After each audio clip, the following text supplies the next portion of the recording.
Street Diamond, 19h, 22h sur Radio RGB avec Mac Parot et la team Street Diamond. Yeah, je m'installe, je fais du bruit, je me mets bien, je me sens bien. Je suis avec ma team Street Diamond. On est là comme d'habitude, donc 2 heures de playlist, on s'est fait plaisir, n'est-ce pas ? Voilà, c'est comme ça que ça se passe. Je suis avec la team Street Diamond, donc il y a l'homme d'Orlis qui est dans le building. Je commence par toi aujourd'hui. Ah, on entend bien ta petite voix de basse. Comment vas-tu, Manu ? Bah écoute, ça va. Ça va, tranquille ? Ouais, tranquille, ouais. Je te vois, t'as la forme, t'as la pêche. Grave. T'as des couleurs, ça fait plaisir. Ouais. Il y a Mademoiselle AC qui est dans le building. Si. Comment ça va ici ? Ça va swinguer, comme d'hab, on est là. Alors, il y a Kenny aussi qui est dans le building. Kenny. Salut Kenny, ça va ? Mais qui a tué la voix de Kenny ?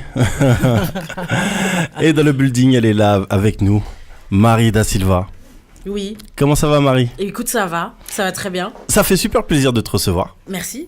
Déjà parce que je t'ai rencontré, parce que toi tu ne m'as pas rencontré, mais moi en tout cas, j'ai rencontré Marie Da Silva lors du Fresh Women Festival auquel on était partenaire tout simplement.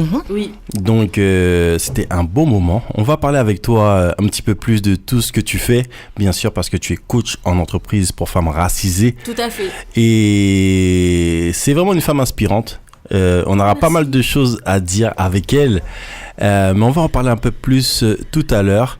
Il y a Manu d'Orlis qui fait des signes à Kenny. Demandez à Kenny, t'inquiète pas, oui, je sais, je connais déjà Manu. Il aime bien que les gens soient près des micros, tout ça, mais il aime trop faire bouger nos invités. Mais en tout cas, en attendant, Mademoiselle ici, je crois que tu nous as ramené des belles galettes sympathiques. Galétoche, ouais, du son, des choses, enfin ouais, je suis pas venu les mains vides, voilà. Ah bon, bah écoute, déjà, il y a un truc sur Street Day, c'est qu'on a pas mal d'exclus en fait, et on a des exclus de qualité. On a la chance d'avoir des DJ qui nous apprécient beaucoup et on les apprécie aussi en retour. Donc il y a un DJ légendaire, DJ Posca, qui nous a demandé de passer un titre qui ne passe nulle part. Franchement, trop bien, tout ça, les exclus, merci, voilà. C'est ma conclusion, voilà. Donc on va s'écouter un extrait de ce bootleg, voilà, de DJ Posca, n'est-ce pas ? Donc sur ce son, il y a c'est qui pose, tu sais ici ? En fait, on va dire Posca. Alors, on a l'habitude de l'écouter faire du hip-hop, les What the Flavor, voilà, hip-hop, tout ça. Mais bon, là, pour le coup, il revient avec un son house. Et c'est hip-hop en fait. Donc, sur YouTube, vous pouvez écouter sur le YouTube de Posca son petit son à lui. Il nous a donné, voilà, il a dit tenez, j'avais envie de vous donner ça. Et normalement, il y a la suite qui arrive, mais pour le moment, on a Dreamin', Believin'. On écoute.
Yeah.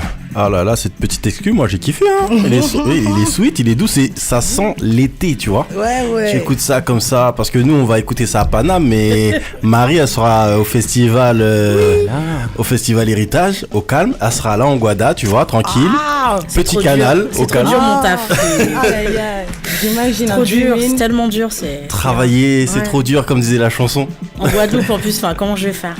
C'est moi aussi, je me demande aussi, hein, ça va être chaud. Alors, clairement. Mademoiselle Essie, oui. Tu es partie voir récemment un spectacle.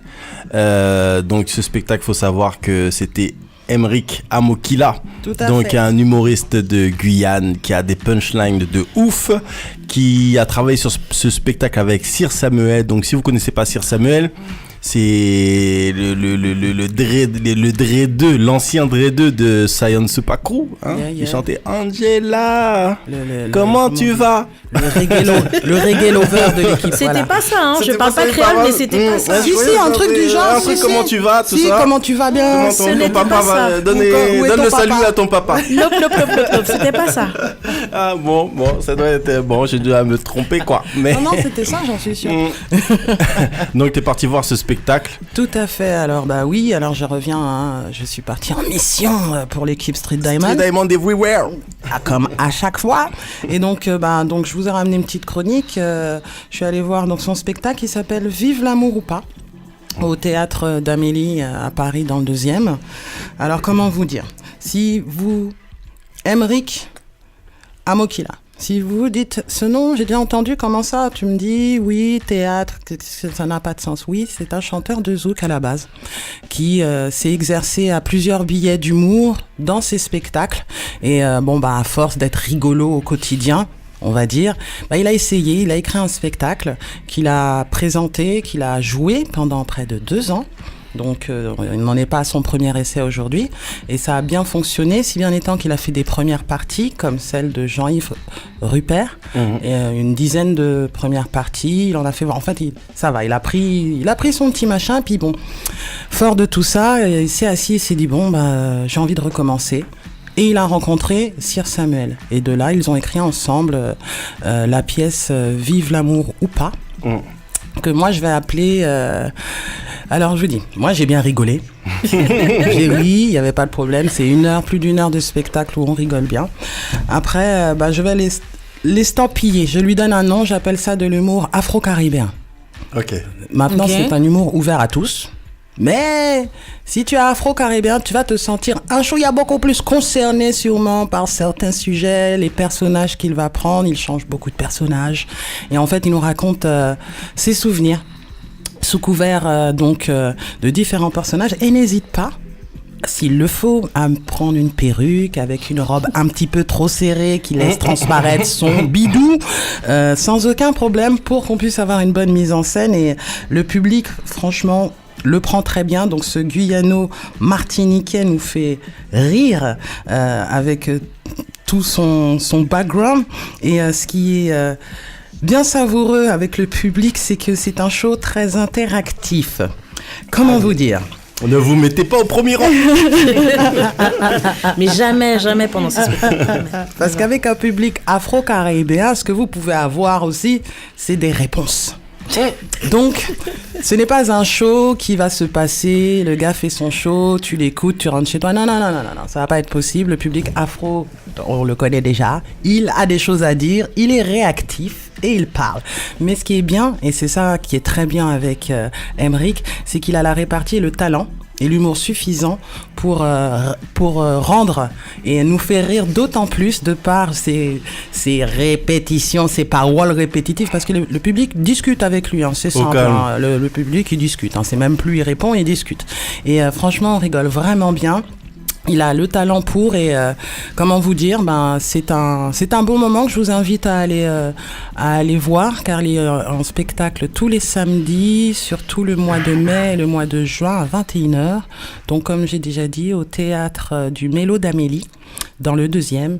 Franchement, bravo pour une première pour Sir Samuel aussi, parce que quand bien même nous avons un comédien talentueux déjà, c'est quand même un job de venir et d'écrire et tout ça, et que l'on rit. Donc le public, il rit, il pleure de rire, et même s'il n'est pas afro-caribéen, parce qu'il y avait des gens non afro bien entendu, tout le monde comprend, et le spectacle, c'est son premier spectacle en français.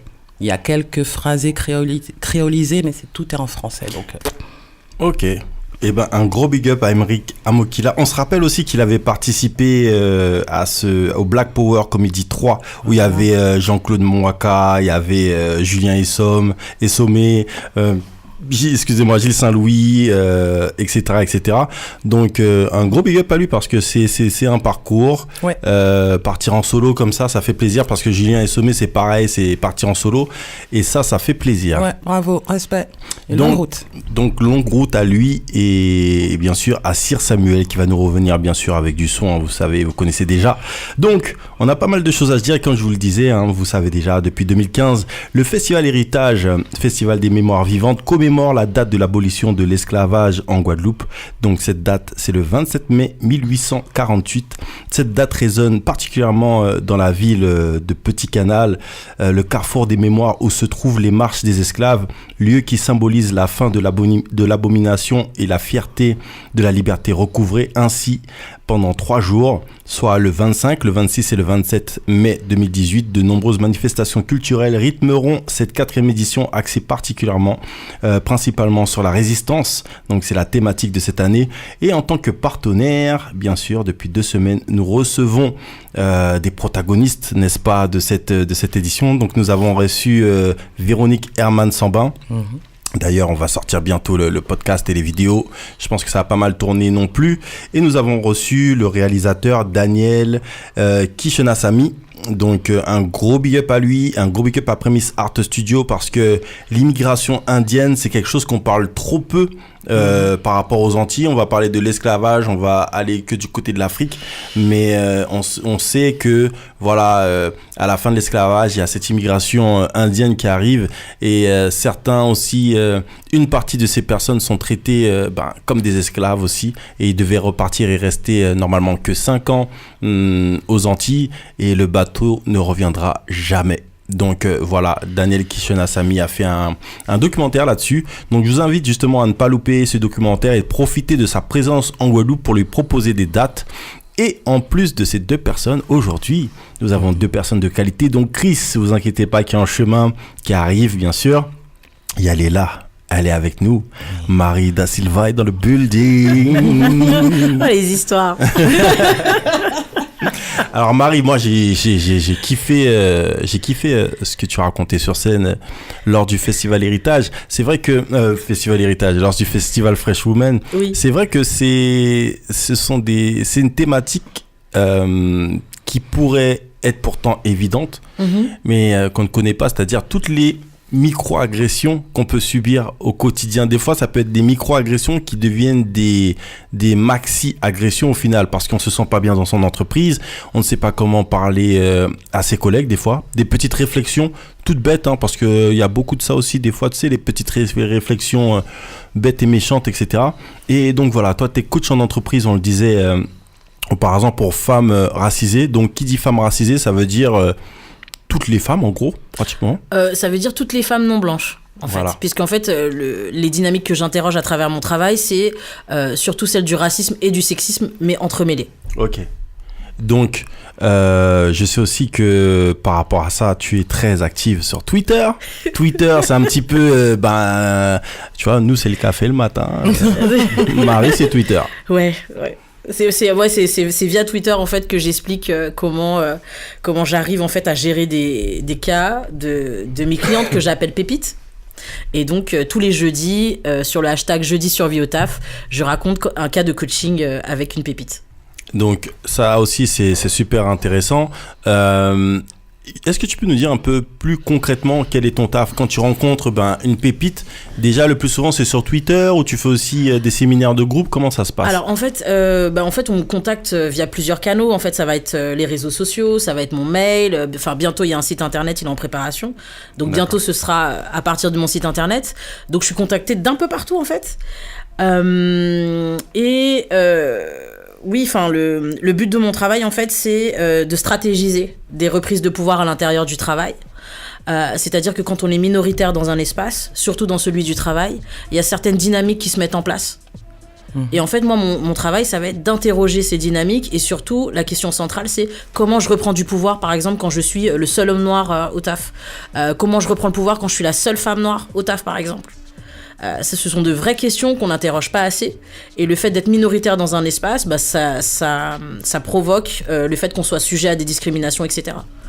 Donc reprendre le pouvoir, quand tu dis reprendre le pouvoir, c'est un terme qu'on pourrait dire, ouais, comment ça reprendre le pouvoir? C'est-à-dire que, en fait, pour expliciter un peu ce terme, c'est plus quand la personne, en fait, va subir une micro-agression, les micro-agressions super reloues, quoi, quand t'es au boulot. Émancipation. Oui, alors, vous les Antilles, vous aimez bien le... C'est la base, c'est la base. En fait, les micro-agressions, en fait, faut savoir que en France, souvent, quand on est, par exemple, quand on est en minorité, souvent quand on est une minorité visible, j'aime pas ce mot, mais C'est le cas. c'est celui qui parlera à tout le monde. Quand on est une minorité visible, on est souvent le seul au taf. Parce que le taf, c'est un peu comme les Hunger Games, apparemment il peut en avoir qu'un. Donc à chaque fois, on aura le noir, la noire, l'arabe, l'asiatique. Et en fait, rien que le fait d'être minoritaire, ça nous met déjà dans une position discriminatoire.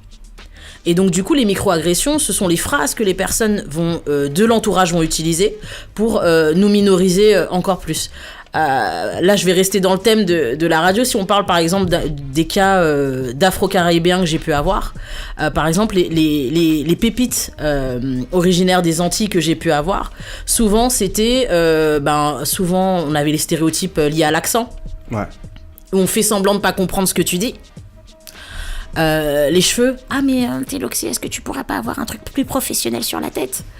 Il y a aussi tous les stéréotypes liés, par exemple à la femme antillaise où elle va être hyper sexualisée, le côté vainé, non la meuf, voilà. Donc la personne ne vient que pour travailler. Mais voilà, c'est tous les stéréotypes qu'on va lui accoler. Et comme elle est minoritaire dans cet espace, parfois elle va se dire mais comment je réagis? Est-ce que j'ai de la place pour réagir?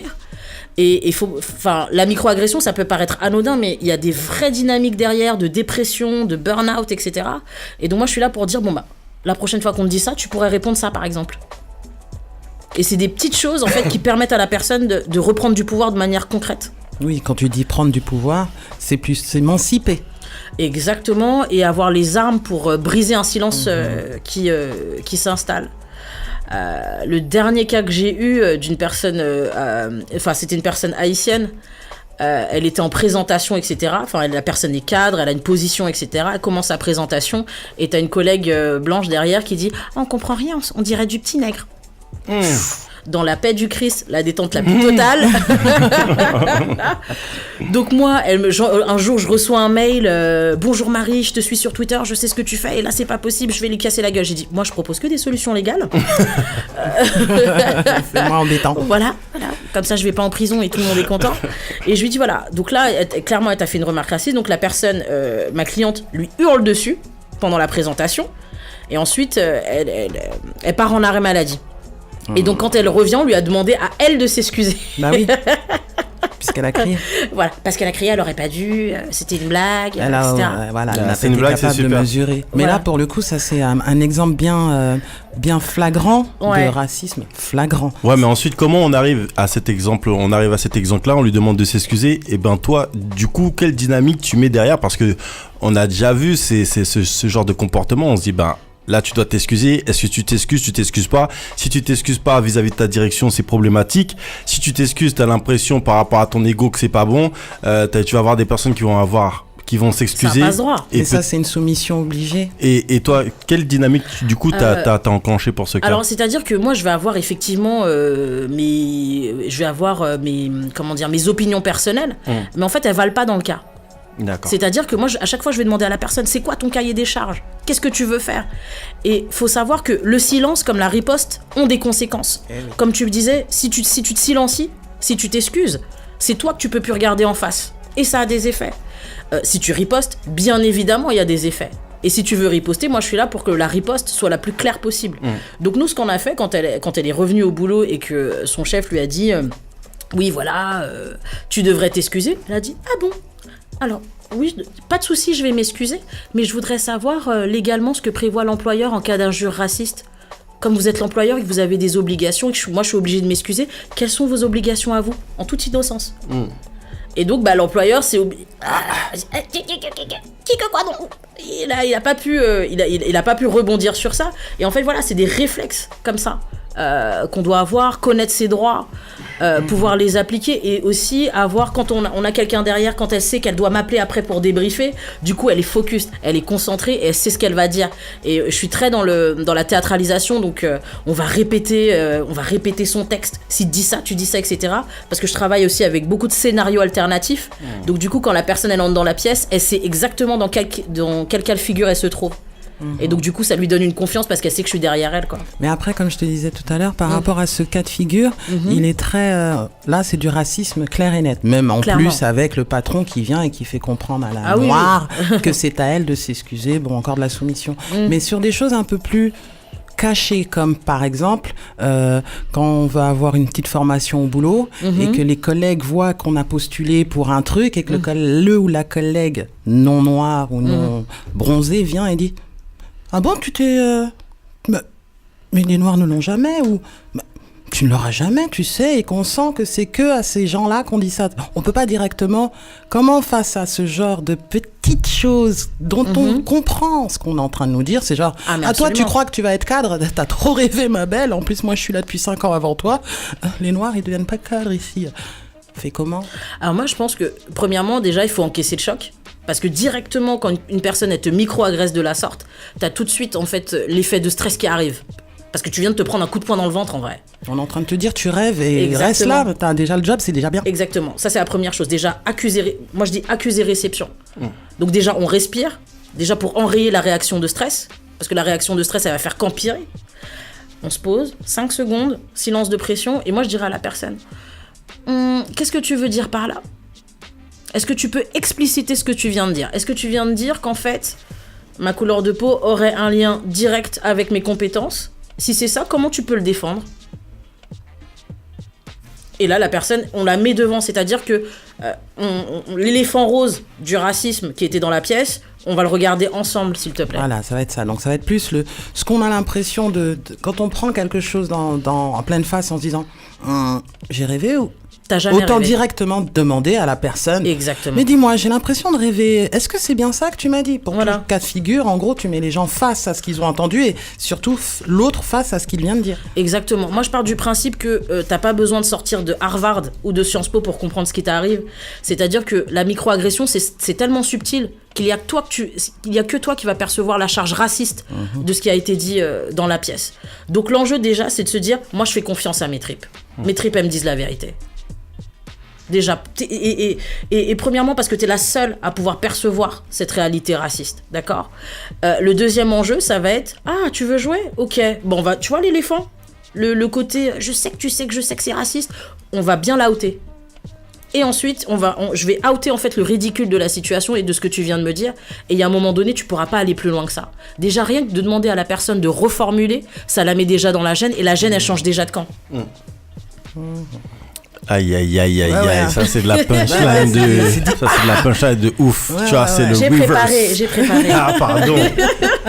Alors on est dans une société française qui a beaucoup de mal avec différents types de population, notamment gentiment en ce dit. moment la population musulmane. Ça va, on est libre sur l'antenne, mais tu sais, voilà quoi. Et on a plein d'amis qui nous écoutent, on leur envoie un bisou. Et coucou, Bon on est là. ramadan d'ailleurs à tous. Et sinon, justement, on parlait de la population notamment musulmane qui est très stigmatisée en France. Et quand je dis stigmatisé, je pèse mes mots, c'est-à-dire que en gros, il y a à chaque fois qu'on va parler de musulmans en France, on va pas hésiter de parler directement, de mettre le mot terroriste tout de suite. à côté, alors que ça n'a rien à voir.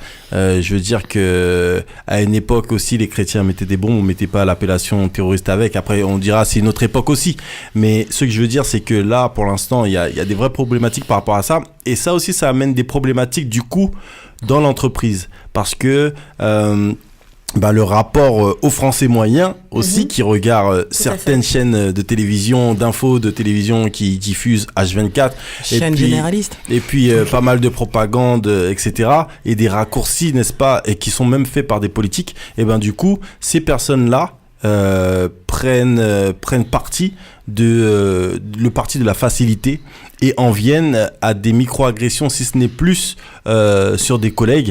Et il y avait cette anecdote, enfin, une de tes pépites qui t'a appelé en catastrophe une fois, si je ne m'abuse, et elle t'appelait du parking de son boulot. Ouais, un jour, comme tous les jours, je traînais sur Twitter un matin. Et je vois un DM. Bon, pour tous les ringards qui sont encore sur Facebook, en fait, un DM, c'est un message privé sur Twitter. Et donc, je ne veux stigmatiser personne. Mais t'es ringard, mec. Voilà, mais t'es un peu ringard quand même.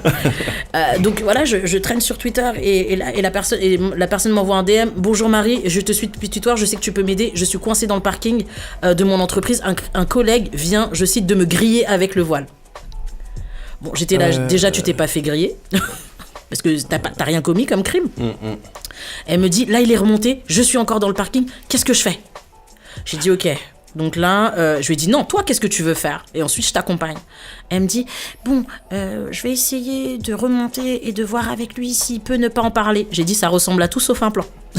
J'ai dit, ça ne ressemble pas à un plan. Et puis, en remontant les escaliers, il a déjà eu le temps de textoter ton cas aux 20h. C'est déjà aux 20h. Donc, à partir du moment où c'est déjà en 20h, qu'est-ce qu'on fait? Et donc là, moi, j'avais 10 minutes. Je me suis dit, bon, là, je dois être sharp, réfléchir vite.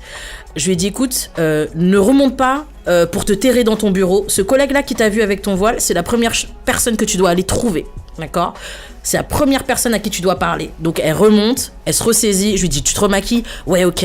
T'as du highlighter? Ouais, ok. J'ai dit, tu remontes. Donc elle a tapé la dernière démarche de défilé. Elle arrive, le mec est déjà à la machine à café avec d'autres collègues. Et à la manière dont il la regarde, elle sait. Mais oui. Elle sait qu'ils savent. Donc elle est arrivée, elle a serré la main à tout le monde, grande dame. Et puis elle dit à son collègue, bah alors tu m'as trouvé comment avec mon voile? Il m'allait bien ou pas? Et la mâchoire de Jean-Mi est juste tombée par terre. Et elle est restée par terre. Il y a une petite pancarte avec sigile la mâchoire de Jean-Mi devant la machine à café. Et là, on a juste fait ce qu'on appelle de la PNL. En fait, on a juste adopté des codes de domination pour renverser la balance de pouvoir. C'est assez fou, Manu. Je vois même toi là, tu te grattes. Attends, il a des trucs à dire. Hein. Non, Non. j'ai vu pas mal de trucs, ouais. J'ai vu pas mal de trucs en entreprise. Mais la question que je me pose, c'est de savoir, de reconnaître la légitimité en fait de cette stratégie quand il faudrait simplement appliquer la loi et dire au mec, écoute, il se passe ça dans une entreprise. Si ça continue, je vais être obligé de te déboîter devant un tribunal. Le problème, c'est qu'on fait des lois, mais on ne les applique jamais. On fait des lois pour calmer les gens. Et moi, j'ai travaillé dans une boîte très très connue où il y avait un petit monsieur indien qui se tapait des sueurs à chaque fois qu'il venait bosser et en se demandant si ça allait pas être sa dernière journée.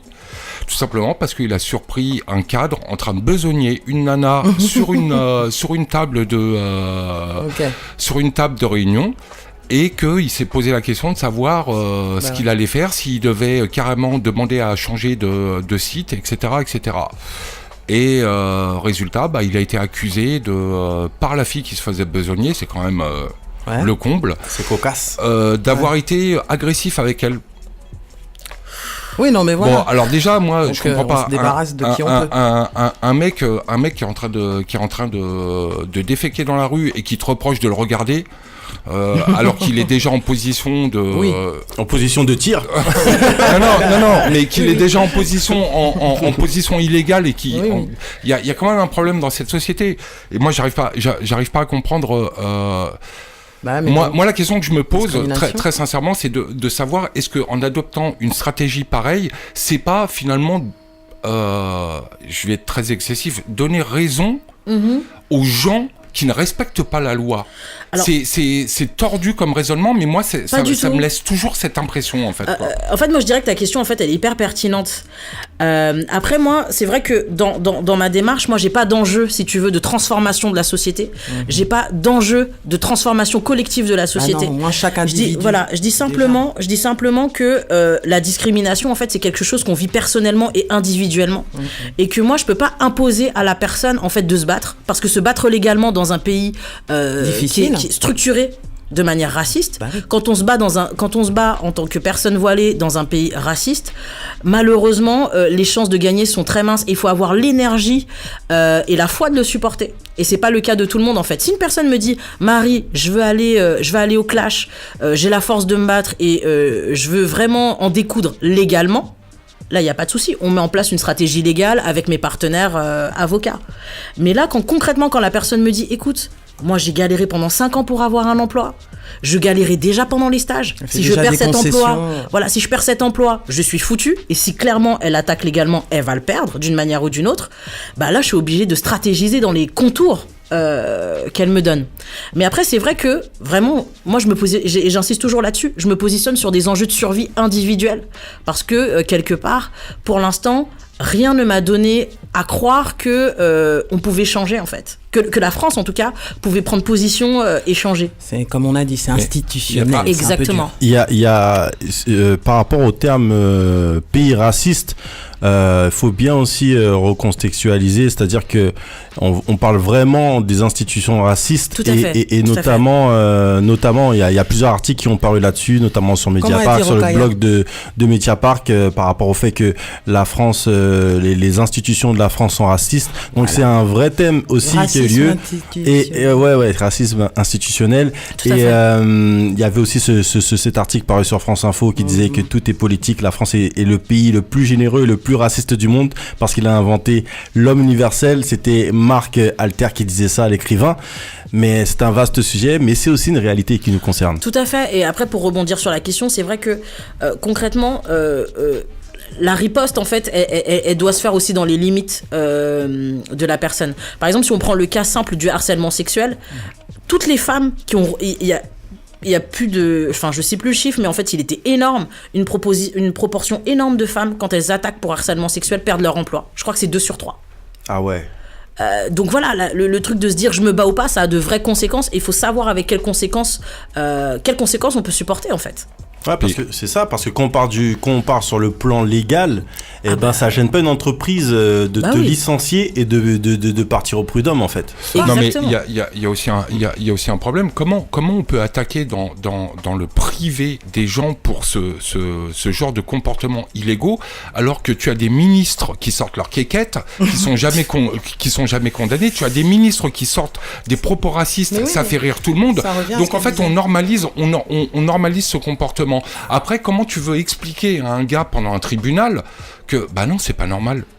Mais c'est ça le drame, en fait, du racisme institutionnel. Voilà. C'est le drame du racisme. Il est banalisé depuis longtemps. Exactement. Le racisme, en fait, c'est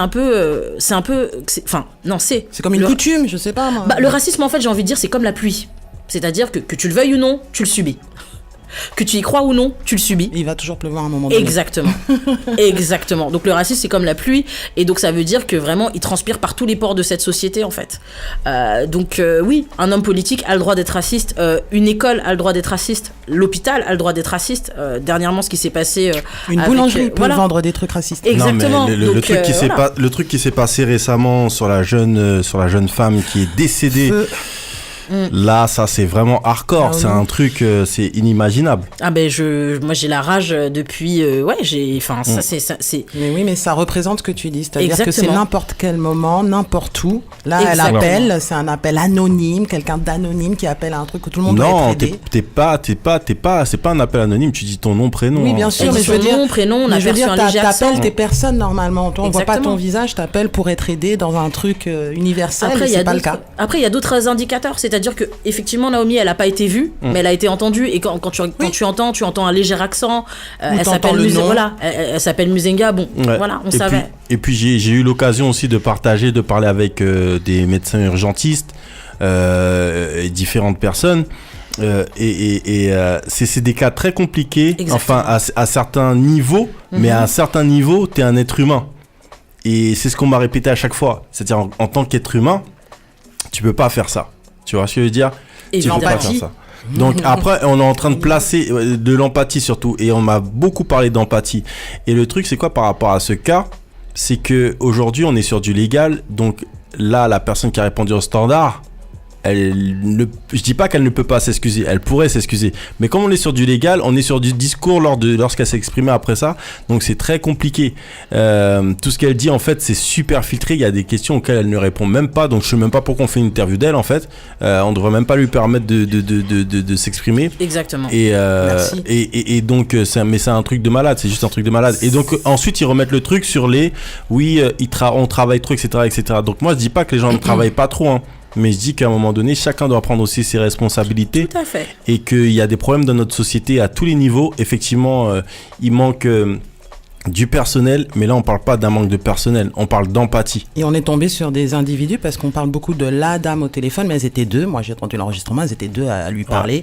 Et à rigoler. Oui, à rire. Ces deux personnes-là représentent malheureusement toutes ces choses négatives qu'on subit au quotidien. Et là, ça a eu des proportions très graves. Ouais. Parce que des gens qui répondent très mal à des appels de secours, ça existe. Et des fois, c'est Jean-Paul Lebleu qui a téléphoné, à qui on a dit c'est ça, on a raccroché au nez, qui lui aussi a eu des problèmes. Mais c'est pareil que quand c'est vraiment individuel, quoi. C'est la même chose qu'on est quand t'es racisé, tu vas dans une administration ou quelque chose, et on a une manière de te prendre, tu vois. On a une manière de te prendre. Tant que tu viens du 93 ou tu viens de tel endroit, on va te prendre d'une certaine manière.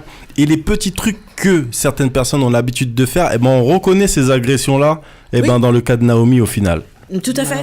En fait, le truc, c'est que, par exemple, tu parlais de micro-agressions tout à l'heure. Les micro-agressions, ça va être une manifestation individuelle de ce qui se passe du côté structurel, en fait. Par exemple, avec mes clientes noires, le cas du cheveu, mais revient tout le temps. Ah ouais. Tout le temps. Un jour, on a dit à une de mes clientes, mais tu serais tellement plus professionnelle avec les cheveux lisses. Bien sûr.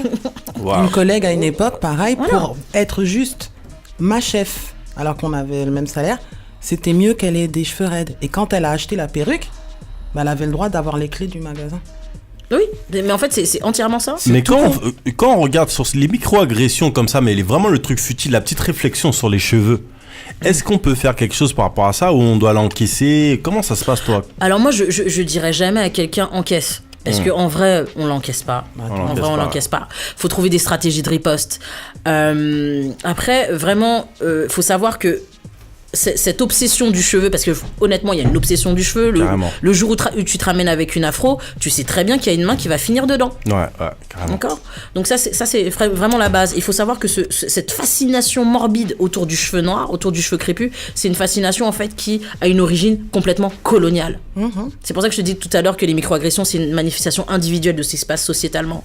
Donc moi, je dis honnêtement, faut pas hésiter à... Une technique de réponse, de riposte, c'est faire le miroir. Tu me touches les cheveux, je te touche les cheveux. Ouais. Et tu vois que la réaction de la personne en face, c'est pourquoi tu fais ça ? Tu viens de me faire. Je viens juste de te faire ce que tu viens de me faire en fait. Tu vois ce que je veux dire ? Donc, et c'est ça, il faut avoir des réflexes parce que devant ce genre de choses, on peut se trouver extrêmement démuni. Et voilà, pendant mes workshops. S'effacer souvent. Exactement. Et donc pendant mes workshops, j'essaie de donner en fait des boîtes à outils qui permettent de, voilà, dès lundi, je sais que j'ai ma petite boîte à outils prête et je me sens prêt. Donc du coup, je vais pouvoir briser un silence peut-être qui me pesait depuis trop longtemps. Et je vais pouvoir mieux choisir mes batailles. Le but, c'est pas de mener que des batailles. Parce que pendant la journée, mais tu vas mourir. Ah, c'est clair.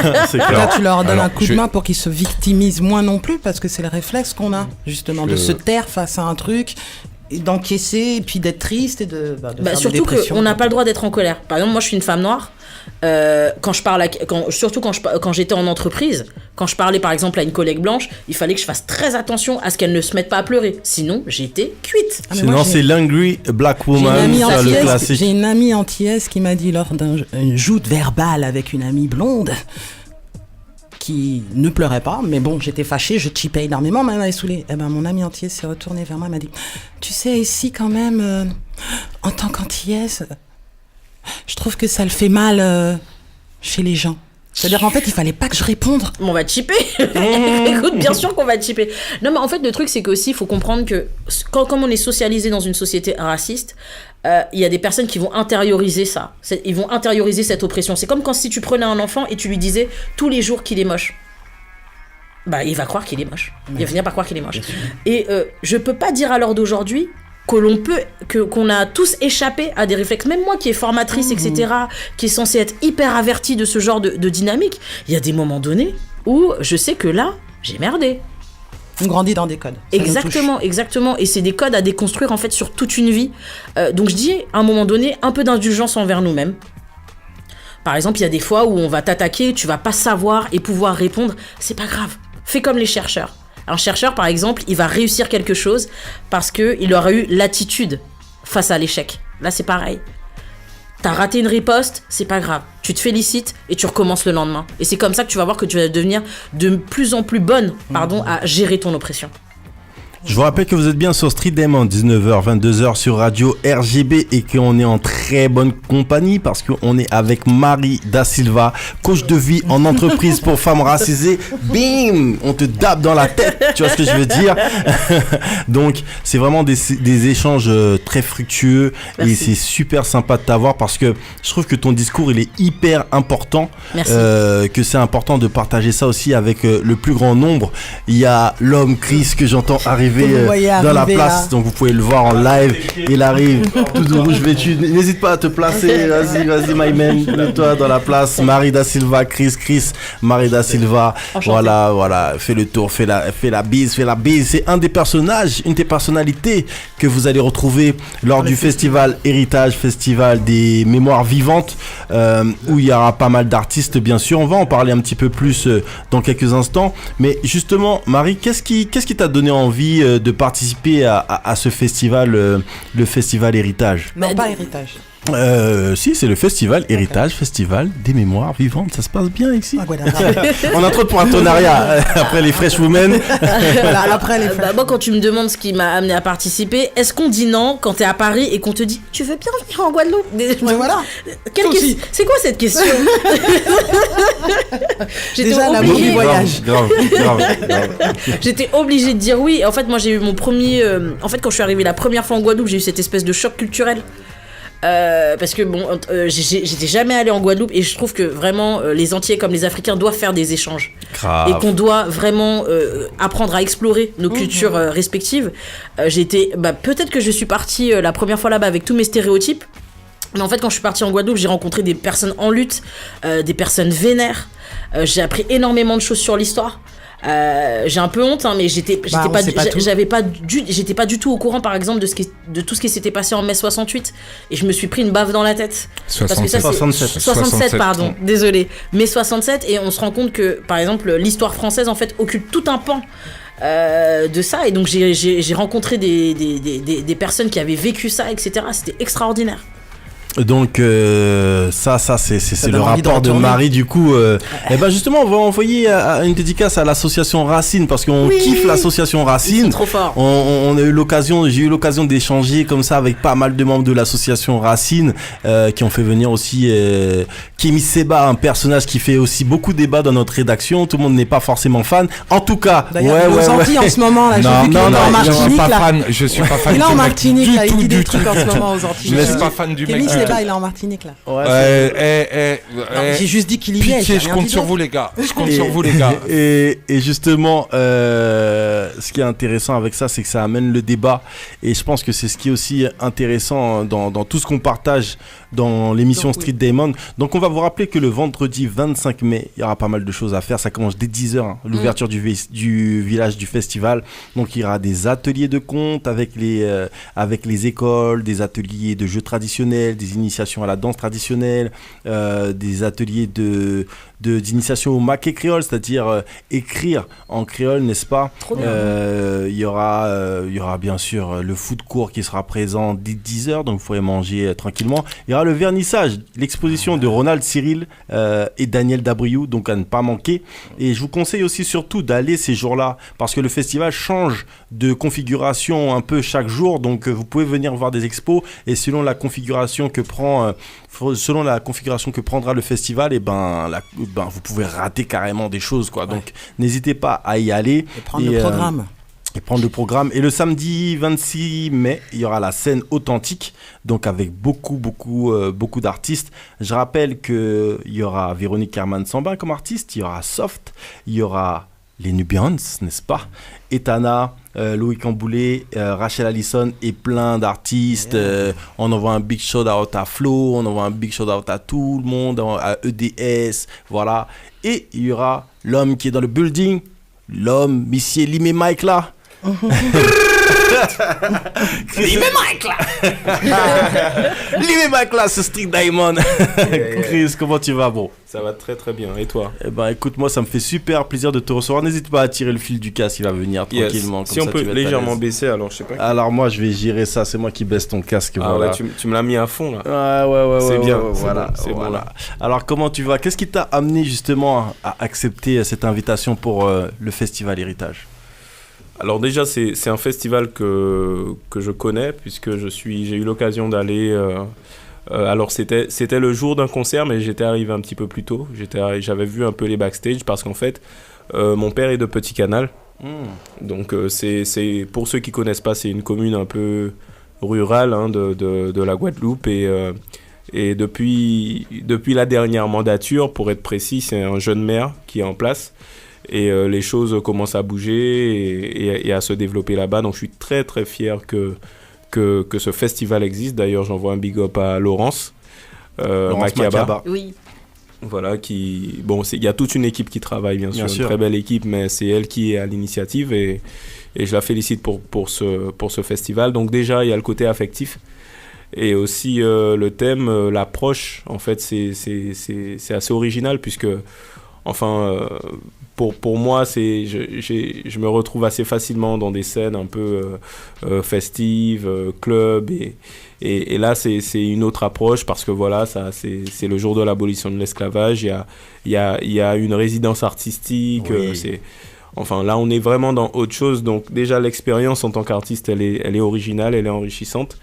Et c'est un très bel événement. Voilà, donc je suis très content. Je lui ai dit d'ailleurs quand elle m'a invité, quand elle m'a dit qu'ils ont pensé à moi pour faire partie des artistes du plateau final, j'ai dit à Laurence que j'étais très fier et très content qu'ils aient pensé à moi, quoi. Ah, c'est super cool parce que j'ai assisté à ce festival justement pour Street Diamond et Street Diamond Everywhere. Justement, j'avais fait un petit reportage sur l'exposition photo qui avait lieu et il y avait cette scène et justement là, cette résidence musicale, je trouve que c'est quelque chose qui est rarement fait en fait.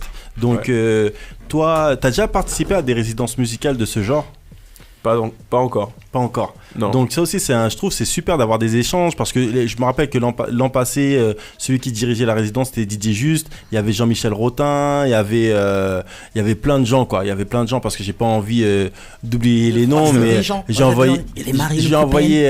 envoyé un gros bisou à Lauriane Zachary aussi qui faisait partie de la scène quand même. Je crois qu'il y avait aussi je me rappelle plus, mais voilà. Donc le concept de résidence aussi c'est super important je trouve, notamment par rapport à la musique pour développer la musique, etc. Puis l'échange entre les artistes, comme tu disais, ça les oblige tout de suite à se coller entre eux, ça fait des feats improvisés, des jams quoi. C'est ça fait un peu jam, mais justement ils reprennent des morceaux et ils s'adaptent un peu chacun aux morceaux les uns des autres. Donc il y a des trucs sympas qui vont arriver et on a hâte justement de participer à ce festival. Je rappelle aussi qu'il y aura Laurence Hamlet, Wozan Monza, il y aura Flo, il y aura Izzy Kenenga, il y aura Kazé, le Karukeraku, Jaibré, Kevni et EDS. Donc vraiment, ne manquez pas ça parce que nous, c'était important aussi pour Street Diamond d'être présent pour ce festival encore une fois et de soutenir l'équipe qui gère ce festival et de soutenir cette initiative de la ville de Petit Canal parce que cette initiative je trouve qu'elle est d'envergure. Là on parle d'histoire mais on parle aussi de business dans le sens où si vous voulez venir à Petit Canal vous pouvez aller sur le site du festival et vous pourrez tout simplement gérer votre logement. Vous pourrez aussi partir faire des randonnées, il y a tout un tas d'excursions, il y a pas mal de choses. Manu, tu voulais dire quelque chose? Bah ouais, et puis en plus il y aura la présence de Marie da Silva. Donc si vous êtes blanc, vous touchez 40% de plus et que on vous paye votre résidence et que vous avez tous vos frais défalqués, vous vous sentez discriminé par rapport aux Guadeloupéens qui touchent 1200 € avec un bac plus 5, n'hésitez surtout pas à la contacter. Elle vous aidera pour reconquérir votre territoire et être un petit peu moins payé que le Guadeloupéen qui part faire des études aux États-Unis, au Canada, et qui revient et qui prend une banane sur son salaire monstrueuse. Donc n'hésitez pas. Je te hais, Manu, là. Je te hais très cordialement, là, tout de suite. Elle a un tweet. Elle a un tweet. Tu es le pire VRP du monde. Vous la contactez d'urgence et surtout, vous n'hésitez pas. C'est la justice. Elle est là pour tous les hommes. Je vais sortir de cette cabine. Empathie. À un moment donné, je vais sortir de cette cabine. Empathie. Nous sommes tous frères. Tu cherches les problèmes, frère. Je te jure. Donc on a hâte d'être à ce festival. Chris, on a tellement de choses à se dire, mais on sait que voilà, t'es tout le temps en mouvement, t'es tout le temps en préparation de projets. Nous, on soutient beaucoup la démarche justement de ton label parce qu'on trouve que c'est déjà une démarche nationale et même internationale. T'es l'un des artistes antillais et t'es l'artiste certainement de dancehall qui va le plus en Afrique, à part Tiwoni qui est souvent là-bas. Mais voilà, et je trouve aussi que ça, c'est super important. Parce que ce qu'on se rend pas compte, c'est que en fait, au niveau dancehall, il y a moyen d'être international et en fait, on s'enferme tellement dans notre tête qu'on a l'impression en fait qu'on doit rester dans nos îles et on a des petites, même si on est dans de petits pays, il faut avoir de grandes idées. Et je pense que c'est ce qui est important. Et justement, on a vu ce débat, c'était même pas un débat, on échangeait avec Soué et Soué, à un moment donné, a fait le buzz dans cette émission lorsqu'elle a répondu à ma question, qu'est-ce qu'elle pensait du Piccolo Riddim. Et toi, le Piccolo Riddim, tu l'avais déjà haché à l'époque. Tu l'avais haché dans tous les sens. Là, tu as fait encore une nouvelle version parce que voilà, il y a une personne qui t'a nommé, mais toi, tu l'as fait aussi pour le Piccolo Riddim. C'était pas un clash parce que le clash, tu restes tout le temps sur la personne. Mais justement, je sais pas si tu as entendu justement la petite polémique qu'il y a eu du fait de la réponse de Soué. Toi, comment tu prends la réponse de Soué si tu as entendu ça? Je l'ai pas entendu. Tu l'as échappé belle alors.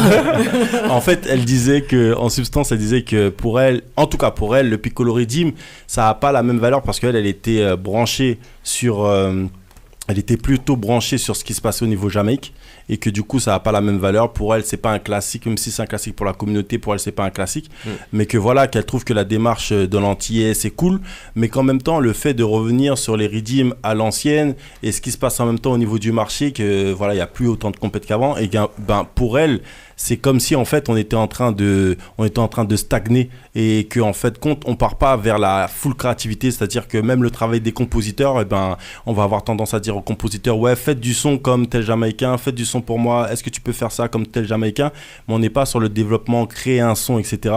Et à un moment elle a nommé la Martinique où elle disait que pour elle la Martinique c'est la bosse, elle a dit en Martinique c'est la bosse parce que en gros pour elle ce qu'elle voulait estimer c'est que par rapport à ce qui se passe actuellement, les sons qui sont le plus mis en avant en Martinique, c'est les deux notes, et que en vérité, par rapport à l'ancienne gloire de la Martinique, où il y avait tout un tas de grandes personnes d'ailleurs qui dominaient le marché. Et donc elle, c'était un petit peu ça son avis. J'explicite un petit peu plus son avis, et du coup, ça a fait, comme elle a pas tout explicité, ça a fait un grand boom sur Internet. Donc voilà, toi, qu'est-ce que tu penses de ça? Est-ce que tu penses que le marché du dancehall en Guadeloupe et du reggae, c'est en train de stagner en ce moment? On est dans quelle dynamique selon toi? Non, je pense pas que ce soit en train de stagner, au contraire. Après, bon, chaque fois qu'il y a quelque chose qui se passe, il y a des initiatives qui sont faites, il y a plusieurs avis, mais on peut choisir dans quoi dans quoi on adhère et dans quoi on n'adhère pas, et il faut respecter tous les avis, donc je respecte celui de Soué. Par contre, ce que je trouve intéressant dans le Piccolo Riddim, c'est que effectivement, il a marqué une époque. Bon, pour moi, ça constitue un classique quand même, parce qu'il y a eu des tubes dessus, des vrais tubes qui ont tourné, qu'on joue encore en soirée aujourd'hui et que les gens aiment. Et du coup, c'est vrai qu'il y a une nouvelle génération du dancehall. Je pense à Mathieu White, par exemple, ou un Kevni, voilà, qui sont des très jeunes, qui n'étaient pas encore dans le mouvement quand ce Riddim est sorti, et ça leur a permis de poser dessus et de montrer ce qu'ils étaient capables de faire dans ce style-là. Donc c'est un exercice de style, faut le prendre pour ce qu'il est, c'est pas... Comme dans le hip-hop, si on reprend des instrus de Biggie Small et compose aujourd'hui dessus, c'est tout à fait normal. Et au contraire, je pense que même les Américains, ils pourraient s'en inspirer. Pourquoi pas un Lil Pump sur une instru de Mobb Deep, on aimerait bien voir ce que ça donne. D'ailleurs, tu c'est vois les DJ qu'on fait faire ça. S'il te plaît, mais colle cette acapella sur cet instru, s'il te plaît. Et du coup, je trouve ça intéressant. Et justement, je viens de donner 2 noms de jeunes artistes. Je trouve que mine de rien, il y a un dynamisme en fait. Il y a pas mal de jeunes artistes qui sont là. On a vu l'émergence de Wervana qui vient de faire son concert à la Casa en Guadeloupe. Donc il y a vraiment des jeunes artistes qui sont en train d'émerger et je trouve qu'on avance. Ouais. Donc on est en train de repartir de plus belle. Donc voilà, encore beaucoup de love pour Step Out. Tu penses déjà, est-ce que tu as signé de nouveaux artistes dans Step Out ou c'est toujours les artistes habituels? Quel est le développement que tu vois pour Step Out? Alors aujourd'hui, notre actualité, c'est l'album de Missy Sadiq. Voilà, qui est sorti il y a moins d'un mois. Très bon album. Qui est un gros classique. Franchement, j'étais en studio avec lui pour tout l'album. Enfin, on a bossé ensemble là-dessus et c'était des frissons à chaque session. Et aujourd'hui, l'album est sorti et j'ai l'impression que les gens le ressentent. Ils ressentent que l'artiste, il a une démarche vraiment sincère, authentique et il se fout pas de leur gueule, quoi. Il y va pour de vrai. C'est un artiste intègre et j'ai beaucoup de plaisir à avoir travaillé sur cet album et tu sais, c'est très symbolique qu'en fait cet album de Sadiq qui se passe bien et qui est bien reçu par le public, parce que Sadiq, c'est le premier artiste que j'ai signé chez Step Out.